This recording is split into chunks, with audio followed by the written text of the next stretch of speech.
ಆಗಿನ ಕಾಲದಲ್ಲಿ ಫಿಲ್ಮ್ ಅನ್ನೋದು ಬರೀ ಎಂಟರ್ಟೈನ್ಮೆಂಟ್ ಆಗಿತ್ತು. ಆದರೆ ಈಗಿನ ಕಾಲದಲ್ಲಿ ಅದು ಎಮೋಷನ್ ಆಗಿದೆ. ತಮ್ಮ ಇಂಡಸ್ಟ್ರಿ ಗೆಲ್ಲಬೇಕು, ತಮ್ಮ ಫೇವರೇಟ್ ಹೀರೋ ಗೆಲ್ಲಬೇಕು ಅನ್ನೋದು ಫ್ಯಾನ್ಸ್ಗಳ ಆಸೆ.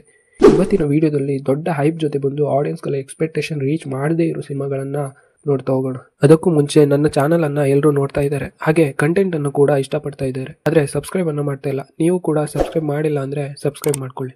ನಂಬರ್ 1, ಮಾರ್ಟಿನ್ ಎಷ್ಟು ದೊಡ್ಡ ಹೈಪ್ ಕ್ರಿಯೇಟ್ ಮಾಡಿತ್ತು ಅಂತ ನಿಮಗೆಲ್ಲ ಗೊತ್ತೇ ಇರುತ್ತೆ. KFIನಿಂದ ಹೋಗ್ತಾ ಇರೋ ಮತ್ತೊಂದು 100 crore ಬಜೆಟ್ ಫಿಲ್ಮ್ ಅಂತ ಇದನ್ನು ಪ್ರಮೋಟ್ ಮಾಡಿದ್ರು.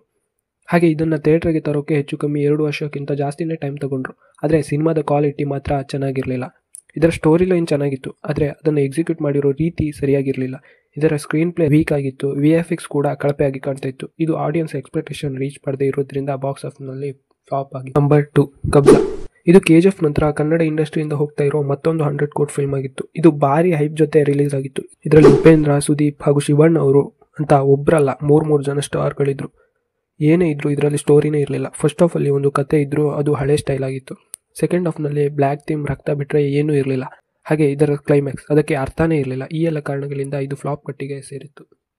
ನಂಬರ್ 3, ಕ್ರಾಂತಿ. ಇದು ಡಿ ಬಾಸ್ ದರ್ಶನ್ ಅವರ ಫಿಲ್ಮ್ ಆಗಿತ್ತು. ದರ್ಶನ್ ಮತ್ತು ಮೀಡಿಯಾದ ಕಾಂಟ್ರವರ್ಸಿಯಿಂದ ಇದಕ್ಕೆ ತೊಂದರೆ ಆಗಬಾರ್ದು ಅಂತ ದರ್ಶನ್ ಅವರ ಫ್ಯಾನ್ಸೇ ಇದನ್ನು ರೋಡಿಗಿಳಿದು ಪ್ರಮೋಟ್ ಮಾಡಿದರು. ಇದು ಪ್ರಮೋಟ್ ಮಾಡಿದ ರೀತಿಗೂ ಸಿನಿಮಾ ಇದ್ದ ರೀತಿಗೂ ಸಂಬಂಧನೇ ಇರಲಿಲ್ಲ. ಎಲ್ಲಾದರೂ ಸಿನಿಮಾ ಸ್ವಲ್ಪ ಚೆನ್ನಾಗಿದ್ದಿದ್ರು ಬ್ಲಾಕ್ ಬಸ್ಟರ್ ಆಗ್ತಿತ್ತು. ಸಿನಿಮಾದಲ್ಲಿ ಒಂದು ಒಳ್ಳೆ ಮೆಸೇಜ್ ಇದ್ರೂ ಕೂಡ ಅದನ್ನು ಹೇಳೋ ರೀತಿ ಸರಿಯಾಗಿರಲಿಲ್ಲ. ಅದರ ಸ್ಕ್ರೀನ್ ಪ್ಲೇ ಮತ್ತು ರೈಟಿಂಗ್ ವೀಕ್ ಆಗಿತ್ತು. ಹಾಗೆ ಇವರು ಆ ಕಥೆನ ಹೇಳೋದಕ್ಕೆ ಮತ್ತೆ ಅದೇ ಹಳೆ ಸ್ಟೈಲ್ಗೆ ಹೋಗಿದ್ರು. ಅದೇ 4 ಫೈಟ್ ಐಟಮ್ ಸಾಂಗ್ನ ಇಟ್ಟು ಫಿಲ್ಮ್ನ ಹಾಳು ಮಾಡಿದರು. ಈ ಎಲ್ಲ ಕಾರಣದಿಂದ ಕ್ರಾಂತಿ ದೊಡ್ಡ ಹೈಪ್ ಜೊತೆ ಬಂದರೂ ಆಡಿಯನ್ಸ್ಗಳ ಎಕ್ಸ್ಪೆಕ್ಟೇಷನ್ ರೀಚ್ ಮಾಡೋಕ್ಕೆ ಆಗಲಿಲ್ಲ. ನಂಬರ್ 4, ಕೋಟಿಗೊಬ್ಬ 3.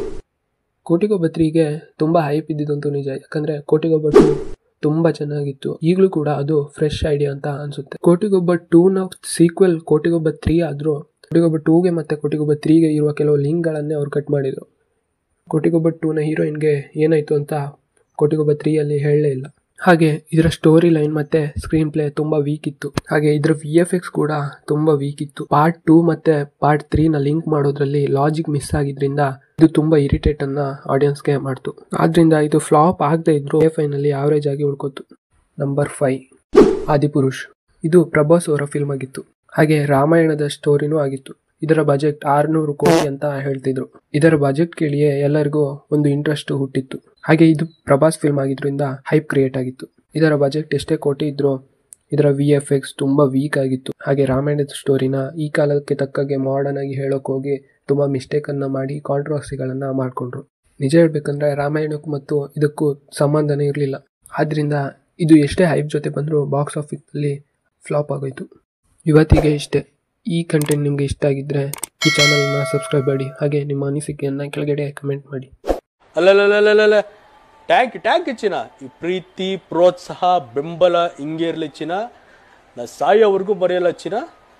ಥ್ಯಾಂಕ್ ಯು ಚಿನ್ನ. ಟ್ಯಾಂಕ್ ಯು ಬಲೆ